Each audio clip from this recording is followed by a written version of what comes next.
시청자 여러분 안녕하십니까. 2월 임시국회 교섭단체 대표 연설이 곧 시작이 됩니다. 오늘은 먼저 더불어민주당 한병도 원내대표의 연설이 시작이 되는데요. 정치외교부 이수민 기자와 자세한 이야기 나눠보도록 하겠습니다. 네, 이 기자, 교섭단체 연설 이틀간 진행이 되죠?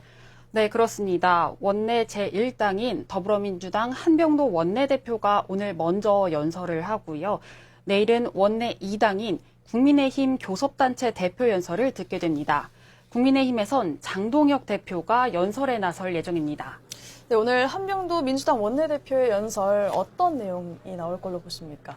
네, 한 원내대표는 지난달 취임 직후부터 민생을 빠르게 개선해 이재명 정부의 성공을 뒷받침하겠다고 밝혔는데요.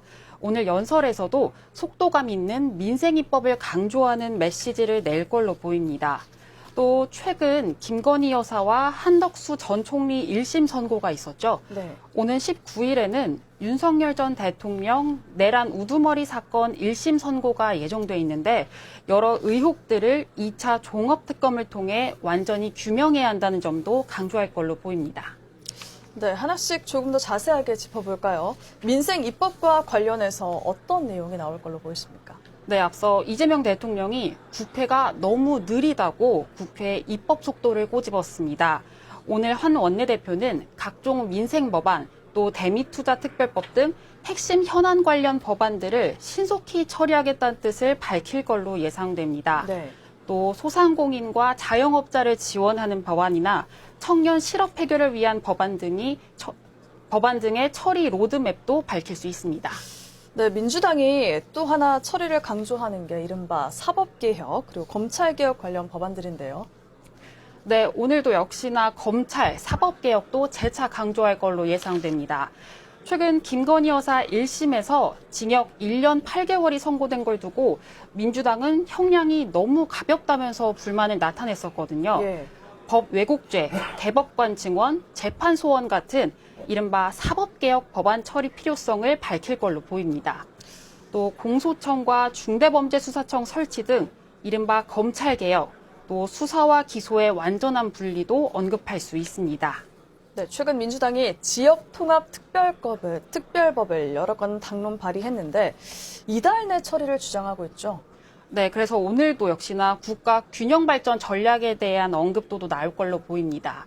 또 이재명 정부의 국정과제인 서울대 10개 만들기와 2차 공공기관 이전 등에 대한 언급도 또 있을 걸로 예상되는데요. 예. 수도권 과밀 문제랑 또 지방 소멸 위기를 해결하기 위해 정부 여당 차원에서 모든 노력을 기울이겠다는 얘기도 있을 걸로 보입니다. 네, 6월에 지방선거를 앞두고 있습니다. 지방선거 관련된 이야기도 나올 걸로 보이죠. 네, 그렇습니다. 민주당은 이번 6월 지방선거를 내란 종식과 민생 회복, 또 대한민국 정상화를 완성하는 선거로 보고 있는데요. 또 앞서 한 원내대표가 민주당과 함께 지방균형 발전도 강조한 만큼 이번 지방선거에 힘을 쏟겠다는 메시지도 나올 걸로 예상됩니다. 또 어제였죠. 우원식 국회의장이 임시국회 개회사에서 제안한 국민투표법 개정에 대한 언급도 있을 것으로 보입니다. 네, 그렇군요. 앞으로 임시국회 일정은 어떻게 진행이 됩니까? 네, 처음에 말씀드렸던 대로 오늘 한병도 원내대표의 교섭단체 대표 연설이 있고요. 내일까지 또 여야 교섭단체 대표 연설이 이뤄진 다음에 다음 주인 오는 9일부터 사흘 동안 분야별 대정부 질문이 이어집니다. 이 밖에도 민주당은 오는 5일에 국회 본회의를 열겠다는 방침인데요. 반면에 국민의힘은 오는 12일에 본회의를 열겠다는 입장이어서 양당 간 협상이 네, 먼저 더불어민주당 한병도 원내대표가 연설에 나서는데 어떤 내용이 나올지 한 번 더 짚어주시죠. 네, 한 원내대표는 지난달 취임했는데요. 그 직후부터 민생을 빠르게 개선해서 이재명 정부의 성공을 뒷받침하겠다 이렇게 예. 주장했습니다. 오늘 연설에서도 또 속도감 있는 민생 입법을 강조하는 메시지를 낼 걸로 보입니다. 그리고 최근에 김건희 여사와 한덕수 전 총리의 1심 선고가 있었는데요.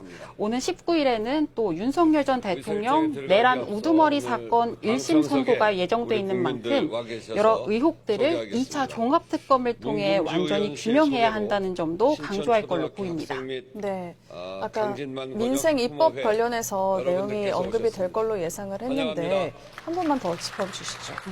앞서 이재명 대통령이 국회가 너무 느리다고 또 국회 입법 속도를 꼬집은 적이 있었는데요. 한 원내대표는 오늘 각종 민생 법안, 또 대미투자 특별법 등 핵심 현안 관련 법안들을 신속히 처리하겠다는 뜻을 밝힐 걸로 예상됩니다. 그리고 이 밖에도 소상공인과 자영업자를 지원하는 법안이나 청년 실업 해결을 위한 법안 등의 처리 로드맵도 또 밝힐 수 있습니다. 네. 검찰 사법개혁도 재차 강조할 걸로 예상이 되죠. 네, 오늘 검찰 사법개혁도 재차 강조할 걸로 예상됩니다. 네, 한병도 원내대표가 본회의장에 등장했습니다. 바로 한 원내대표의 교섭단체 연설 보시겠습니다.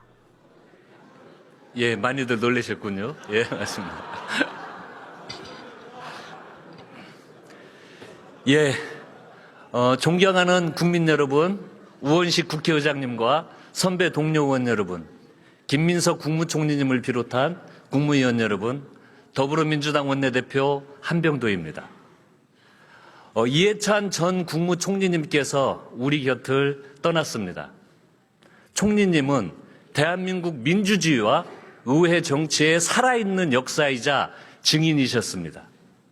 총리님께서 남기신 민주주의에 대한 불굴의 신념, 한반도 평화협력에 대한 굳은 의지, 국민에 대한 한없는 헌신, 그 숭고한 뜻을 이어가겠습니다. 이해찬 총리님 장래에 함께 해주신 국민 여러분께 진심으로 감사드립니다. 고인께 애도를 표해준 동료 의원 여러분께도 깊이 감사드립니다. 존경하는 국민 여러분, 대한민국은 지금 빠르게 정상화되고 있습니다. 이재명 정부 7범 7개월 만에 코스피 지수가 5,000포인트를, 코스닥 지수도 1,000포인트를 돌파했습니다. 만연했던 코리아 디스카운터를 극복하고 코리아 프리미엄 시대로 나아가기 위한 이재명 정부의 정책 의지가 시장에 반영된 결과입니다. 최근 우리 경제는 소비 등 내수가 개선되고 반도체, 조선, 방산, 수출이 늘면서 경기 회복 흐름이 석 달째 지속되고 있습니다. IMF는 2025년, 2026년 대한민국의 경제 성장률을 동시에 상향 전망하고 있습니다. 특히 올해 우리나라 성장률 전망치 1.9%는 영국, 독일, 일본 등 선진국 평균보다 높은 수치입니다. 정부도 2%대 성장률 회복을 전망하고 있습니다. 이재명 정부의 외교 성과는 실로 획기적이고 압도적이라고 할 수 있습니다. 경주 에이펙 정상회의의 성공적 개최로 대한민국은 동북아시아와 평화와 번영의 중심, 주도국가로 다시 한번 자리매김했습니다. 한미 정상회담을 통해 상호 신뢰에 기반한 호혜적 무역, 통상 협상도 타결됐습니다. 아울러 우라늄 농축, 사용 후 핵연료 재처리 및 핵 추진 잠수함 도입 논의를 진전시켜 자주 국방과 에너지 안보를 획기적으로 강화했습니다. 연이은 한중, 한일 정상회담을 통해 한중 관계를 전면 복원하고 미래지향적 한일 관계를 새롭게 정립했습니다. 우리는 이재명 대통령의 국익 중심 실용 외교를 통해 국제사회에서 대한민국의 저력과 위상을 재확인했습니다. 대한민국은 국제 무대에 성공적으로 복귀했고 세계는 다시 대한민국을 주목하고 있습니다. 나라 안팎을 휘감았던 복합 위기의 먹구름이 걷히고 있습니다. 민생과 경제의 활력의 새 기운이 감지되고 있습니다. 기적처럼 일어난 이 모든 성과는 맨몸으로 계엄군의 총칼에 맞서 내란을 저지하고 온몸으로 헌정 질서와 민주주의를 수호해 주신 위대한 대한 국민이 있었기에 가능했습니다.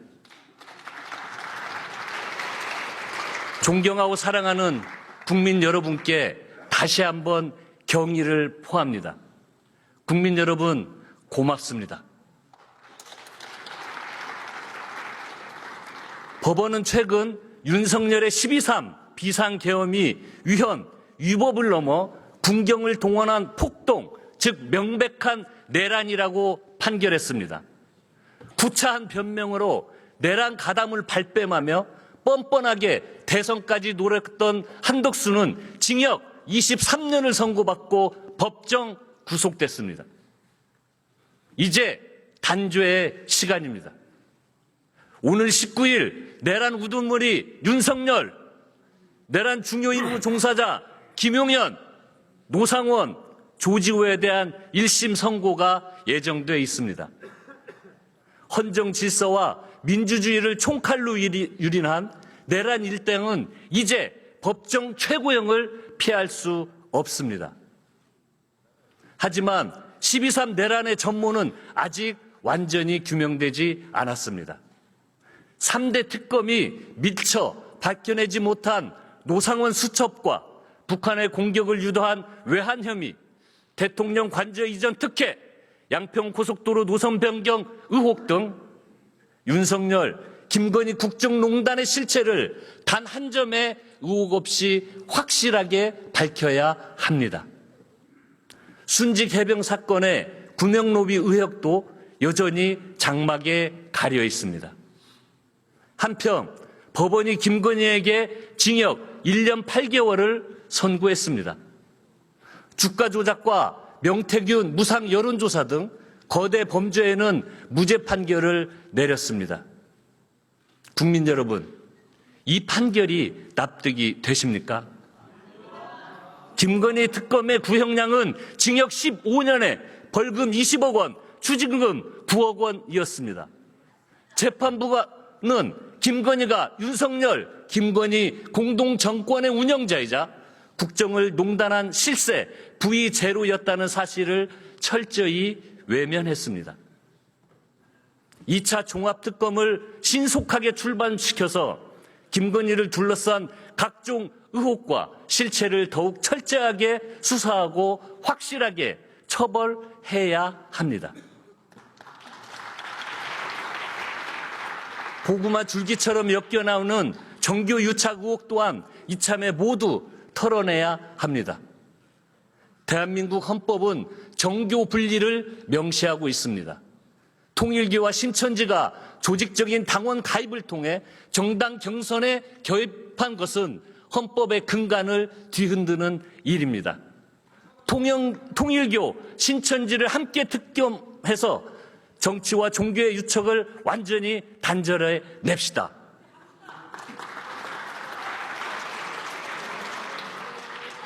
사랑하는 국민 여러분, 1996년 1심에서 사형 선고를 받았던 광주학살 내란숙의 전두환은 살아서 교도소 밖으로 걸어 나왔고 죽을 때까지 사과 한마디 없었습니다. 우리가 전두환을 그때 제대로 단죄했다면 윤석열은 탄생하지 않았을 것입니다. 사법부는 내란 일당에 대해 역사 앞에 정의로운 판결을 내려주시기를 바랍니다. 국민의힘에 엄중히 묻습니다. 계엄 사과는 진짜 사과입니까? 거짓 사과입니까? 겉으로는 고개 숙이면서 뒤로는 5.18을 모독하고 전두환을 찬양하는 구구 인사를 지도부가 친히 나서서 입당시켰습니다. 전두환을 피 흘리지 않고 민주화를 이끈 사람이라며 당사의 윤석열 사진과 함께 걸자는 역대급 망언이 입당 첫 일성이었습니다. 이러면 국민의힘 당사는 내란범 갤러리가 되는 것 아닙니까?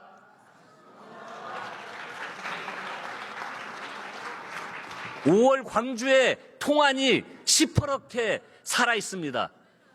내란 수계를 찬양하는 것은 주권자에 대한 정면 도전이자 헌정 질서에 대한 명백한 부정입니다. 다시 묻습니다. 국민의힘이 지키려는 가치는 대체 무엇입니까? 오직 이재명 정부의 발목을 잡기 위해 자신들이 찬성하는 법안조차 필리버스터의 제물로 삼고 자신들의 정치적 이득을 위해 행동한다면 어느 국민이 납득하겠습니까? 주권자의 명령을 거부하고 헌법적 가치를 내팽개친 정당에 국민이 내릴 마지막 처분은 심판뿐입니다. 국민의힘은 아직도 윤어게인을 외치는 극우 세력, 반성하지 않는 내란 세력과 단절하십시오. 그렇지 않으면 국민께서 여러분을 단절할 것입니다. 존경하는 국민 여러분, 검찰 사법개혁은 거스를 수 없는 시대 정신입니다. 78년 동안 무소불위의 권력을 휘두르며 민주주의와 인권을 짓밟은 정치검찰. 오는 10월이면 검찰은 역사 속으로 완전히 사라집니다. 검찰개혁에는 단 한 치의 타협도 없습니다. 검찰청 폐지, 공소청, 중대범죄수사청 설치, 수사와 기소의 완전 분리는 절대 흔들리지 않는 대원칙입니다. 사법개혁도 국민 눈높이에서 빠른 시일 내에 완수하겠습니다. 국민은 여전히 묻고 계십니다. 12.3 내란의 위헌, 유법성에 대해 왜 그토록 오랫동안 침묵했는지, 지규현 판사는 도대체 왜 시간 계산이라는 희대의 논리로 내란 수계 윤석열을 석방했는지, 대법원은 어떻게 전원합의체 회부 9일 만에 이재명 대선 후보 사건을 파기환송했는지, 내란 세력을 비호한다는 의심을 사기에 충분했고 사법부의 신뢰는 땅에 떨어졌습니다. 민주당은 국민의 기본권과 법치주의를 지키기 위해 3대 개혁 법안을 신속히 처리하겠습니다. 사랑하는 국민 여러분, 지난 한 해는 모두가 서로를 격려하며 고통과 불안에서 치유와 회복으로 전환하는 시간이었습니다. 이재명 정부와 민주당은 벼랑 끝에 몰린 민생 경제를 살리고 국가 정상화를 위해 한몸 한마음으로 총력을 다해왔습니다. 정부 출범 20일 만에 추경안이 국회에 제출됐고, 민주당은 비수도권과 취약계층 지원을 확대해 정부안보다 1조 3천억 원을 증액한 31조 8천억 원을 신속히 통과시켰습니다. 민생회복 소비 쿠폰과 지역화폐 발행 확대에 힘입어 내수가 회복되고 경기 진작과 민생 안전의 마중물이 됐습니다.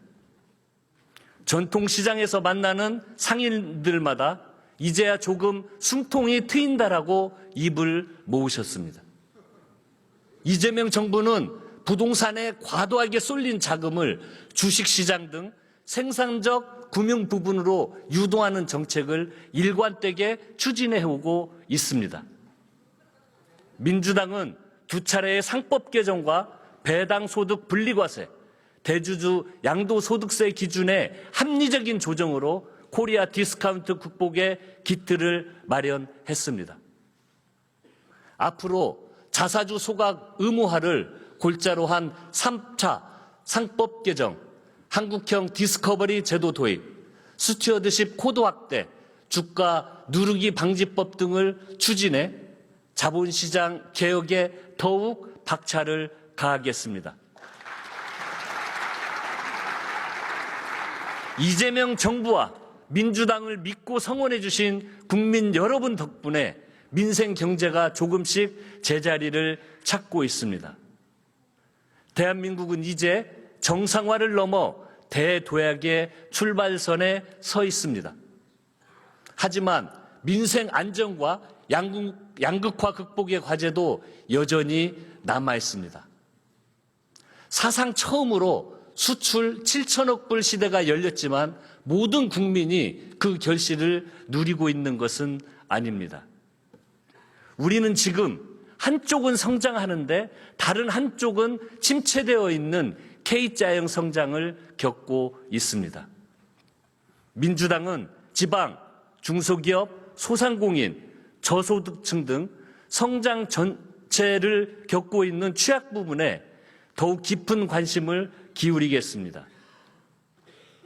2월 국회 내 행정통합특별법안과 지방자치법을 처리하겠습니다. 행정통합의 효과를 극대화하고 주민의 삶에 실질적인 변화를 가져올 수 있도록 꼼꼼하고 체계적인 입법을 준비하겠습니다. 중소기업은 우리 경제를 떠받치는 근간입니다. 기업의 대부분을 이루고 국민 다수의 고용을 책임지고 있는 곳이 중소기업입니다. 그럼에도 좋은 일자리와 생산성이 대기업과 특정 업종에만 몰리는 구조는 정상적이라고 할 수가 없습니다. 건강한 기업 생태계 구축을 통해 중소기업이 지속 성장할 수 있는 제도 혁신이 필요합니다. 우선 중소기업의 조달시장 진입과 해외 진출을 지원하는 판로 지원법과 중소벤처기업 해외 진출법을 상반기 내 본회의 통과를 목표로 추진하도록 하겠습니다. 아울러 성과 공유와 납품대금 연동 대상을 확대해서 상생 협력 기반을 강화, 확산시켜 나가겠습니다. 이재명 정부와 민주당은 코로나19의 국가적 위기 속에서 특별한 희생을 감내하신 소상공인과 자영업자 여러분을 잊지 않겠습니다. 올해 지역화폐에 대한 국비 보조율이 상향돼 매출 기반 확대로 이어질 것으로 기대합니다. 또한 AI 시대의 안정적인 적응을 위해 업종별 맞춤형 AI 지원을 확대함으로써 생산성을 근본적으로 제고할 것입니다. 소상공인 통합회복, 전담 지원체계 구축을 위한 소상공인법도 상반기 내 통과를 목표로 하겠습니다. 이재명 정부와 민주당은 취약계층과 저소득층의 삶을 더욱 세심히 살피고 실제로 피부에 와닿는 지원책 마련에 더욱 힘쓸 것입니다. 쉬었음 청년의 증가와 장기화 등으로 고용지표 부진이 지속되고 있습니다. 정부는 AI 교육 및 직업훈련을 확대하고 쉬었음 청년 유형별 맞춤형 지원 방안을 마련할 예정입니다. 민주당은 청년 고용 촉진법으로 이를 뒷받침하겠습니다. 기초생활 보장 강화, 근로 인센티브 제고, 통합돌봄 확대 등을 통해 취약계층과 저소득층에 대한 지원 또한 더욱 두텁게 하겠습니다. 이재명 대통령께서 제안한 것처럼 이제 우리 사회는 모두의 성장으로 나아가야 합니다. 모두의 성장은 성장의 주체를 넓히고 성장의 결과를 고루 나누며 기회의 접근성을 키우고 지속 가능한 성장 조건을 만들자는 것입니다. 민주당은 입법으로서 모두의 성장을 통한 민생 안정과 양극화 해소를 강력히 뒷받침하겠습니다.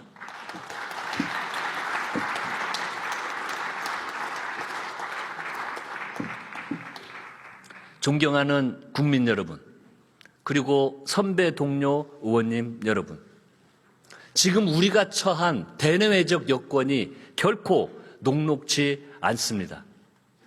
걸림돌을 디딤돌로 전환하기 위해 지혜를 함께 모아야 합니다. 국민의 먹고 사는 문제를 해결하는 것이야말로 정치의 본령이자 국회의 책무입니다. 그러나 과연 우리 국회가 제 기능을 다하고 있는지, 국민으로부터 얼마나 신뢰를 받고 있는지 돌아보면 무거운 책임감을 느낍니다. 민생 회복은 속도가 중요합니다.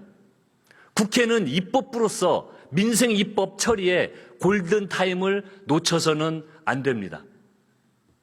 국민이 정책의 효능감을 최대로 느끼도록 하는 게 국민의 대리인이 가져야 할 기본 자세입니다.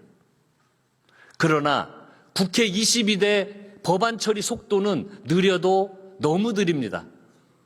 지난주 본회의에서 90건의 민생 법안을 처리했습니다만 아직